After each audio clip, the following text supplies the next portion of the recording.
Então vamos continuar com historinhas do Velho Oeste americano sobre como as pessoas resolviam seus próprios problemas, criavam instituições, resolviam disputas e várias outras coisas, na ausência de Estado, e como isso funcionava muito bem, é um exemplo muito bom para libertarianismo.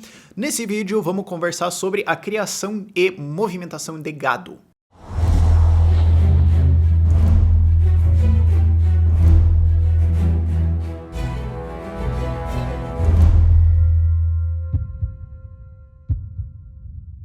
E para contexto, a gente tá falando do Velho Oeste americano, ok? 1840 a 1900, de maneira geral, é o tempo dessa historinha. Gado precisava ser transportado vivo, né? Você não podia abater ele porque você não tinha refrigeração na época. Você precisa levar ele e tudo mais, marcar o gado, quem é de quem o quê. E daí você precisa, tipo, atravessar o país inteiro com o gado, certo? Você tá levando ele, digamos, do Texas, onde era bom para criar ele, para onde você precisava dele, que eram as regiões mineradoras, algumas coisas assim, sei lá no norte dos Estados Unidos, então Montana, lá em cima, ou levar ele lá pra costa americana, e daí você precisa levar ele, colocar ele no vagão da ferrovia, mandar o bicho e tal.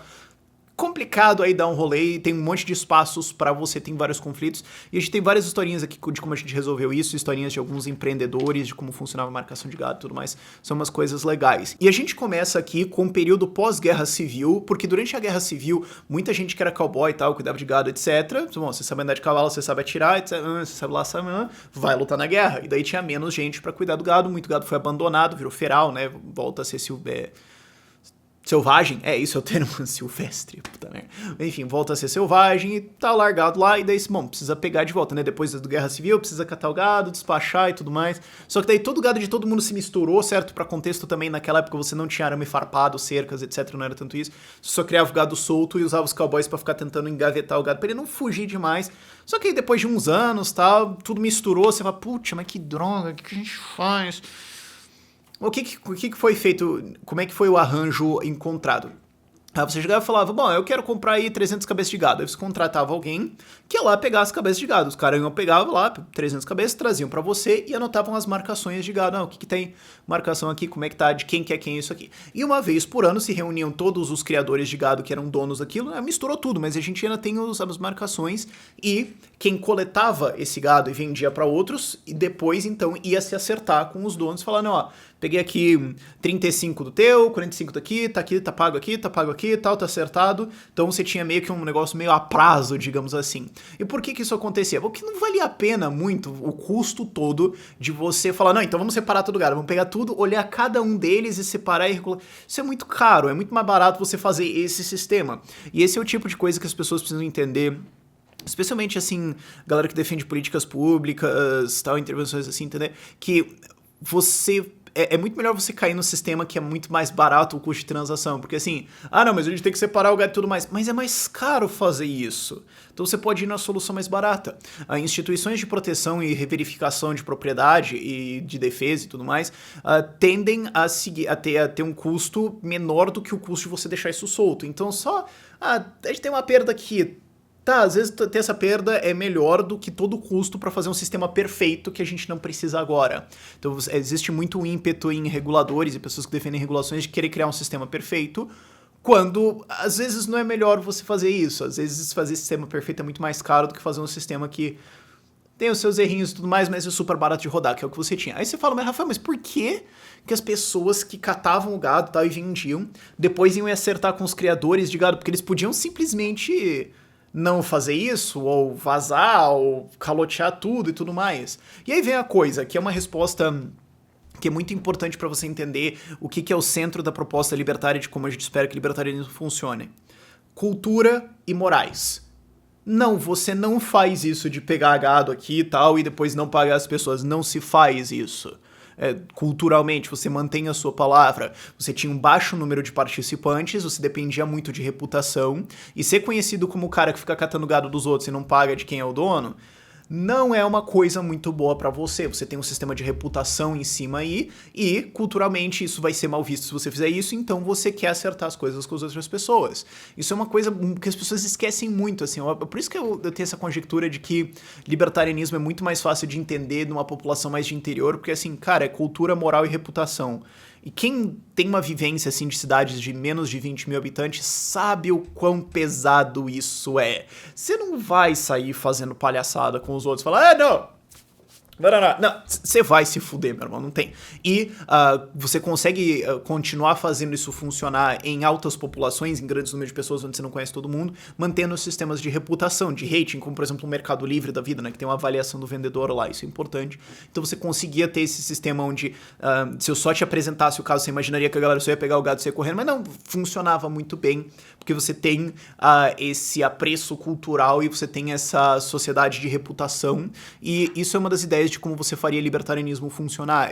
Porque isso é uma coisa importante de entender. Libertarianismo é um movimento cultural. Eu falo assim, a gente tem que integrar na nossa cultura uma severa intolerância com pessoas que violam a propriedade privada dos outros.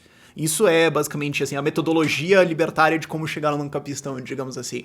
Não é assim passar leis ou, sei lá, privatizar tudo, mas é uma coisa cultural de integrar isso na cultura e na moral das pessoas.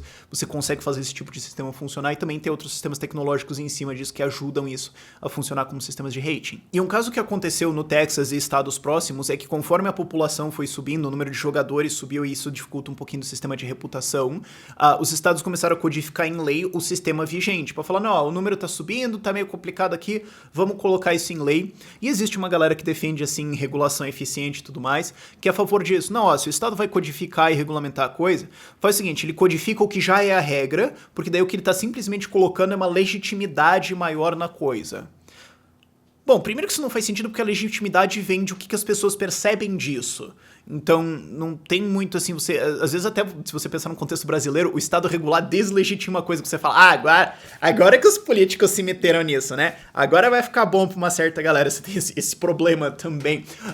Mas a legitimidade vem de novo, fatores culturais e morais, e esse tipo de regulação tem um problema que é um pouco mais complexo das pessoas sacarem, que é, ele engessa. Porque, para pensar que esse sistema de marcação, que é guiado por cultura, que é guiado por como a gente resolve, é um sistema muito fluido, é um sistema que tem que evoluir muito rapidamente. E se você codifica isso em lei, você desacelera a evolução desse sistema.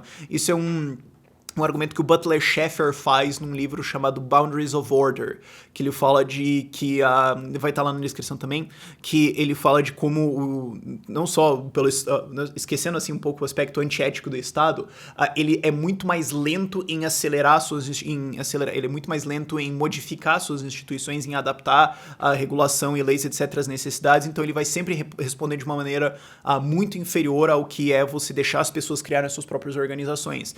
E para pensar que quando a gente está falando de uma coisa como alimentação, certo? A gente está falando de transporte de gado, os custos que você está criando com uma regulação menos eficiente do que seria criado pelas outras pessoas, pelas pessoas, né, nos suas interações um com o outro, vai ser repassado por outras pessoas, então isso pode gerar fome, ok? Isso pode gerar perda de qualidade de vida das pessoas muito significativamente. A gente tá falando aqui da regulação de, tipo, joias ou jogos de computador, a gente tá falando de carne, a gente tá falando de comida, isso é uma coisa muito importante e uma coisa muito fundamental da economia. Então uma regulação dessas que ingessa tudo pode significativamente atrasar o desenvolvimento econômico de uma região justo porque você tá pegando uma coisa que é muito base.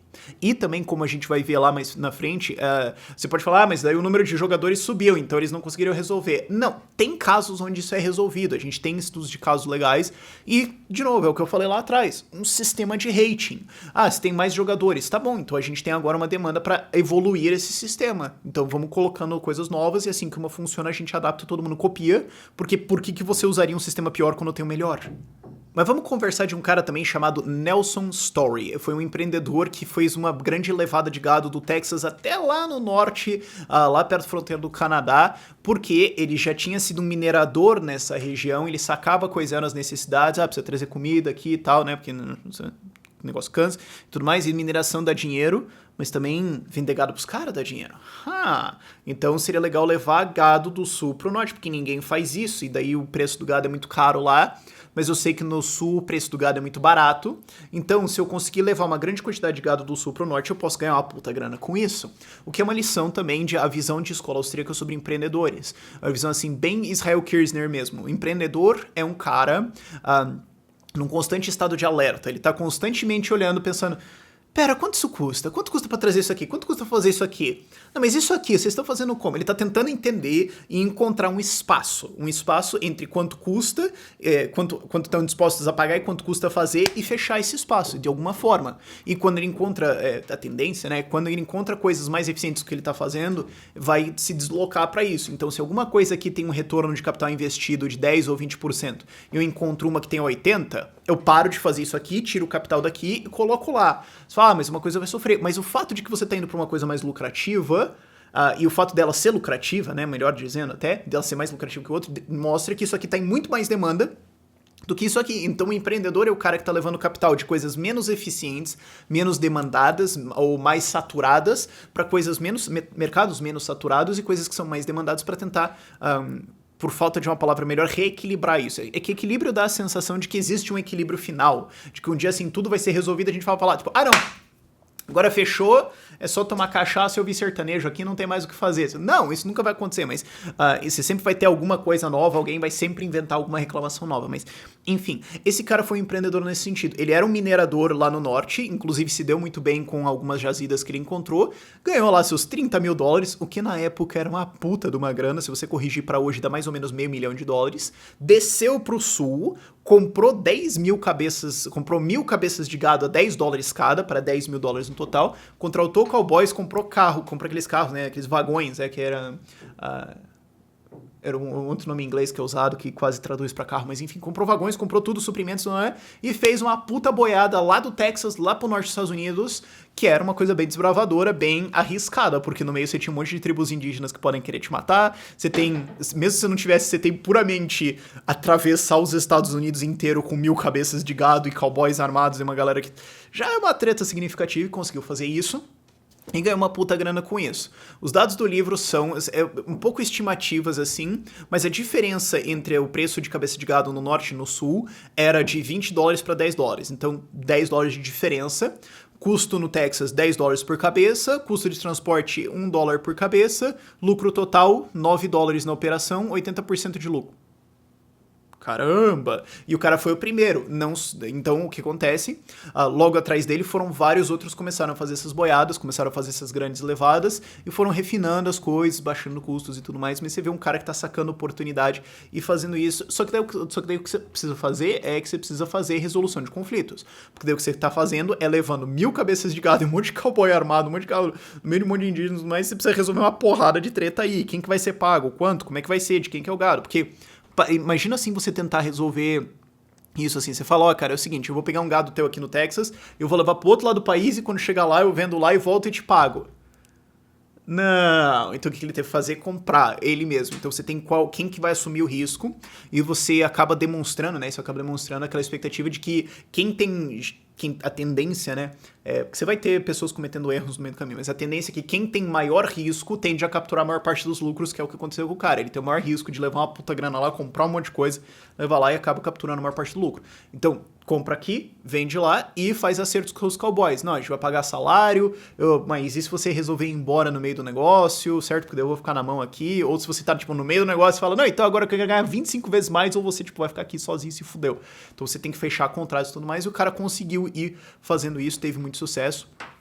E vários outros foram espelhando a ideia dele e seguindo atrás. É uma história bem interessante para você ver como é que fica a formação de instituições, empreendedorismo, esse tipo de coisa. Eu sempre tenho essa fascinação por fronteira, certo? Você ser o primeiro cara que fez isso, imagina que legal. E só para um fato curioso, se você quiser atualizar para hoje, porque a gente tá falando tipo de dólares de 1800 eu não anotei aqui, mas é tipo muito tempo atrás. Então quando você corrige tudo para inflação, o lucro dele foi $9 mil, pela estimativa ali do livro. E se você corrige isso para hoje é $143 mil ou um pouquinho norte de $500 mil. Tá bom, né? Tem um outro empreendedor interessante, que é a história muito legal pra gente entender sobre como pessoas acabam criando civilização, quase, em vários sentidos, é a história do Joseph McCoy. Joseph McCoy era outro cara que levava gado, e ele levava gado do Texas para o norte, para o estado do Kansas, só que aí você tem alguns problemas de levar gado já nos estados mais popularizados, com mais pessoal, ok? Que assim, bom, então você tá passando com, sei lá, 1.000, 2.000, 3.000 cabeças de gado pela plantação de alguém.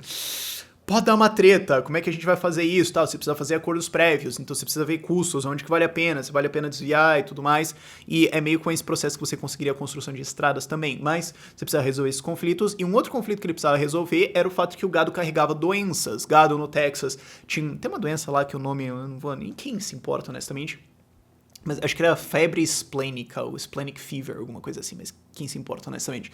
O gado no sul já era resistente a isso, mas o gado mais ao norte não era.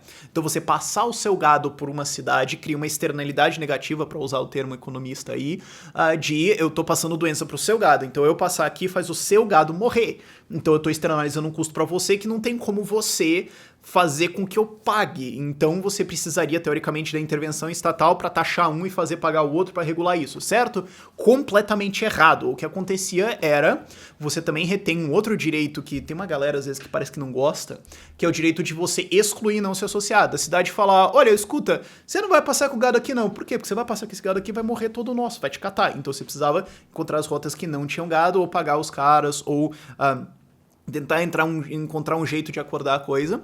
E esse cara, o Joseph McCoy, queria fazer uma cabeça de ferrovia, né, um pontão de ferrovia para poder levar todo o gado lá e despachar o gado pro leste. O problema é que ele queria fazer isso na cidade de Salinas, e a cidade grande que falou, bicho, não, todo esse gado aqui e tal, toda essa galera, deve ser ter um monte de cowboy aqui, vai dar merda, não vai rolar, a gente não vai deixar você fazer isso aqui não. A população acabou excluindo o cara. Então, o que você faz? Ele foi 40 quilômetros mais pra lá, pra uma cidade chamada Abilene, e falou, bom, já que não tem ninguém aqui, a gente acerta com os caras aqui, tem pouca gente, daí falou, ó, é o seguinte, eu vou trazer alguns milhares de cowboys aqui ao longo de alguns anos, mais um monte de demanda e tudo mais, eles precisam comprar mais um monte de coisa, passar todo gado, vai ter um negócio de ferrovia aqui e tal, vai trazer um monte de negócios pra vocês, e as 14 cabeças de gado que vocês têm podem morrer. Quem se importa? Tá bom. Fechou tudo e construiu nessa cidade, conseguiu fazer um acordo com uma ferrovia para fazer o terminal de ferrovia lá, para todo mundo levar o gado, colocou lá, construiu um hotel, construiu lugares para colocar o gado, começou a intermediar isso e começou a ser um empreendedor em fazer essa intermediação de trazer o gado e botar no trem e despachar, e inclusive conseguiu um acordo com a ferrovia para ganhar 1/8 do faturamento do despacho de gado. Puta que grana, cara. Uau! Você vê os números e você fala, mano, é por isso que eu tenho essa fascinação por fronteira, né? Onde não tem ninguém, você tem muitos lucros pra capturar. O risco é muito grande, sim. Mas, cara, fronteira é um lugar massa. E não só fronteira física, mas fronteiras novas, com Bitcoin, por exemplo. Tem pouca gente operando e muitos lucros pra serem capturados. É um lugar bom se você gosta de ser inteligente, criativo. É um lugar legal pra você operar. Conseguiu fazer essas coisas lá. E você tem esse problema da externalidade negativa, né? Não, eu tô trazendo aqui o meu gado, tô trazendo aqui gado de vários outros lugares, gado demais pra caramba nesse negócio aqui, pode dar doença pra caramba, pode dar problema, etc. O que ele fez? Falou, bom, então eu assumo a responsabilidade. Faz o seguinte, se morrer gado aqui nessa região por causa dessa febre aqui, eu pago. Por quê? Porque o que acontece? Aí eu garanto pra você que se o gado morrer, tá bom, você tá coberto, dane-se, e eu consigo fazer esse grande volume de trazer negócios pra cá e despachar. Mas Rafael, mas daí você pode ter o problema do caroneiro, certo? Outras pessoas podem trazer gado e lucrar também, porque ao fazer isso, ele tá estabelecendo um negócio ali que funciona, mas outras pessoas que não estão necessariamente pagando ele, podem se aproveitar do fato que ele fez isso, digamos, eles estão nem usando os negócios dele, na ferrovia ele está ganhando, mas digamos que não saísse também, mas eles estão se aproveitando dele, eles são caroneiros, e daí, porque existe esse caroneiro, o cara vai deixar de fazer, e daí não vai funcionar, o mercado vai falhar, o governo tem que intervir, certo? Completamente errado, porque não é o que aconteceu. O cara de fato falou, não, é o banco. Vai ter uma galera que vai se aproveitar disso. Tá, e daí vocês vão ganhar, tipo, 10 mil dólares, 20 mil dólares em cima de mim, eu ganho 1 milhão, tá bom. Eu vou deixar eu de ganhar 1 milhão de dólares pra você não ganhar 10 mil. Tá bom, vai, seja caroneiro aí, dane-se, eu não me importo. Tudo bem, rodou o negócio, e inclusive ele chegou a postar um título, né, um bond de garantia de 20 mil dólares, o que de novo na época, se você corrigir isso daí, de novo, 20 mil dólares perto de 9 mil dólares a 143, então isso vai dar 300 mil dólares hoje, seria o valor equivalente a 300 mil dólares, falou, isso aqui tá depositado no banco de garantia, você vê reputação, dar garantias, criar instituições de garantia que se gado morrer aqui, esse fundo aqui é para pagar, podem deixar a galera passar aí. E eventualmente funcionou, a coisa funcionou muito bem. Então você tem um cara que é um empreendedor institucional, o cara tá tentando criar soluções ali, o cara tá tentando arbitrar isso pra fazer o negócio funcionar, e funcionou muito bem, o cara ganhou uma puta grana, um monte de gente foi alimentada e ganhou dinheiro junto com isso, e um monte de gente pegou carona, e tudo bem, o negócio funcionou. Agora imagina outra coisa, imagina se políticos tentam regular isso, porque você tem comércio interestadual, certo? Você tem gado de vários estados diferentes vindo para um estado. Imagina você tenta declarar o ICMS disso. Uau, isso ia ser divertido, né? Não, você tem gado de vários estados, tem comércio interestadual, tem que ser uma regulação federal de como vai ser e tal, e daí a gente vai taxar aqui, porque daí a gente vai colocar também uma inspeção e tantos animais vão ser... Não, o cara de fato colocava alguma inspeção, tinha algumas coisas assim, mas ele tava fazendo o que fazia sentido. Agora, ele conseguiu resolver. Agora vai, conta pra mim que deputados federais em Washington iam ter sido capazes de resolver esse problema. Por favor, né, cara? E quando eles resolvessem, o problema já teria mudado, já teria sido outra coisa. É legal a gente contrastar isso pra ver como as pessoas são capazes de resolver esses problemas assim. E às vezes eles vão fazer alguma solução que alguém vai falar, ah, não gostei. Dane-se, sabe? É legal que tem muita gente que responde isso, às vezes. Fala assim, não, o mercado vai falhar por causa disso aqui. Você fala, não, mas tem essa solução. Ah, eu não gosto dessa solução. Eu não acho ela bonita. Então o Estado tem que regular. Não, mas isso aqui resolve. Mas eu não gostei. Cara, teu gosto não é padrão, vai te catar. Mas é curioso como isso muitas vezes é usado como argumento pra refutar livre mercado. Falar, não, mas essa solução a gente não gosta e essa aqui a gente diz que não vai funcionar porque a gente falou, então o mercado falhou, tem que regular Estado em cima. Isso acontece no debate, é uma tristeza. E finalmente, outro exemplo legal de registro de propriedade privada eram as marcações no gado, para você saber o que é de quem, né? Você tem que marcar a propriedade privada ali, e você tinha todo um sistema de marcações evoluindo de quem era de quem, e você começa isso, claro, simples em, eu conheço do outro, mas conforme começa a complicar, o que aconteceu foi a formação de associações de criadores de gado, e o que eles faziam, inclusive tem a história de uma delas em Montana, em 1885, ela se formou, a primeira coisa que ela fez foi publicar um livro que era as marcações de gado e quem são os donos. Aí você tem um manual de referência para saber que gado é de quem. E você pode vender isso, publicar e tudo mais, para ter essa proteção de propriedade privada, porque como eu falei, né, o gado podia se mexer, podia viajar dali para cá, você precisava saber isso. Conforme elas cresceram, essas associações de gado começaram inclusive a postar oficiais em várias ferrovias, em várias cabeças de ferrovia diferentes, para ver, peraí, esse gado aqui tá passando... pera, esse aqui... Não, de quem que é esse? Não, mas esse gado aqui é do outro cara, mas esse aqui não tá marcado. Não, pera, marca, esse aqui é do livro... é do João lá, depois da ferrovia ali, onde caiu o negócio, onde caiu... Tá, beleza, manda lá a nota que a gente paga ele depois. Você começava a ter esse negócio. Aí você fala, isso gera um problema de caroneiro? Um pouco, sim, tem gente que vai se beneficiar mais do que o outro. Mas ainda assim funcionava. Sim, você tinha um sistema que funcionava bem legal assim. E por causa desse sistema de marcações, isso dificultou muito o roubo de gado. Porque era, olha, escuta, você tá com umas cabeças de gado aqui. É tua? Não, é minha sim. Tá bom, cadê a ordem de venda, certo? Porque aqui tá marcado que é do outro cara, né? A gente tem esse livro aqui. Você é dono desses gado, mas esse aqui não tem ordem de venda? Não. Então... pode despachar esse gado aqui, vai ser vendido, mas você não vai receber, quem vai receber é o outro cara. Isso desincentivava o roubo de gado, mas isso também criou um outro sistema interessante, que era assim, justo porque o gado costumava passear por aí, o que esses coletores de gado para despachar faziam é, bom, tem uns 3 cabeças aqui no meio do rebanho que eu não sei de quem que é. Bom, não vou deixar aqui, né, porque vai ficar comendo meu pasto, vai ficar aqui enchendo o saco, e, se eu deixar aqui o bicho morre, quem é o dono não vai receber.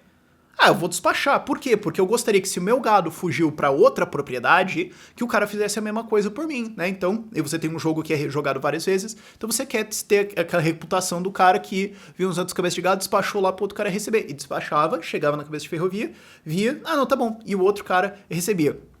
Para você ter uma noção, só no ano de 1898, 625 mil dólares foram devolvidos para donos de cabeças de gado nesse sistema. E isso a gente tá falando só de alguns estados, não tô falando tipo dos Estados Unidos todo. Se você atualizar o valor para hoje, isso dá uns 19 milhões de dólares. E se você... eu não consegui encontrar justo certinho como é que seria o preço aqui no Brasil hoje para tentar adaptar, e eu acho que teria uma distorção aí.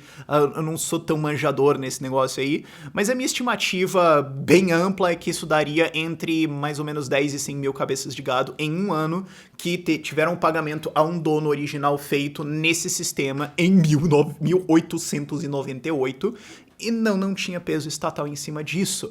E também, justo por causa desse sistema de você ter marcações e tudo mais, saber quem estava roubando, essas associações de criadores de gado também começaram a organizar polícias para caçar bandidos. Aí você fala, mas Rafael, Mas isso aí não. Isso aí vai dar falha de mercado, porque daí você está criando uma externalidade positiva, certo? Você tem uma organização aqui que vai criar uma polícia, que vai então caçar ladrões de gado, e isso vai reduzir criminalidade, e outras pessoas que não estão pagando essa polícia vão se beneficiar porque você está reduzindo o número de ladrões de gado, criando, né, uma dissuasion, você está criando um desincentivo para que você roube gado, e daí um monte de gente que não pagou vai se beneficiar, então ninguém vai pagar, vai ter uma falha de mercado, isso não vai funcionar, logo o Estado tem que fazer essa polícia, certo? Completamente errado, não é o que aconteceu. Essas associações de fato pagavam polícias, de fato faziam as suas próprias organizações para ir atrás de ladrões de gado, pegavam os caras e tinha uma galera que caroneava em cima disso, e tudo bem. Funcionava. Isso são só alguns exemplos, o livro tem mais algumas coisas dentro desse capítulo, tem várias coisas que eu cortei porque é um capítulo longo demais, mas você tem vários exemplos de como os caras vão resolvendo o problema. Bom, a gente precisa proteger a propriedade privada. Qual é o custo, quais são as soluções? Se a solução é mais barata do que o custo de perder, a gente faz. E aí você vai tendo elas evoluindo ao longo do tempo. É uma coisa elegante, uma coisa que funcionou no Velho Oeste, que muita gente achava que era só tiroteio e anarquia e caos. Não, era um bom desenvolvimento econômico que funcionava. E são exemplos que a gente pode usar para tentar entender como seria uma sociedade se o Estado não fizesse as coisas. Enfim, recomendo a leitura do livro. A última vez que eu conferi tá fora de estoque na Amazon. Eu tô pensando se talvez um monte de gente comprou por minha causa, e daí eu imagino, tipo, sei lá, a Amazon olhando e falando, de repente, pediam 100 livros aqui no Brasil, que porra tá acontecendo? Sei lá, é engraçado pensar isso às vezes, mas eventualmente vai voltar. É um excelente livro, especialmente, imagino, pra gente que tá fazendo TCC, esse tipo de coisa, precisa ter citações mais pesadas, assim. Eu acho legal, recomendo a leitura. E também do Boundaries of Order, do Burton Folsom. Ele fala disso muito mais no nível teórico, esse livro é mais historinhas, o livro dele, o Boundaries of Order, é muito mais teóricão mesmo. Mas os dois se completam muito bem. Enfim, por esse vídeo é isso e tchau, tchau.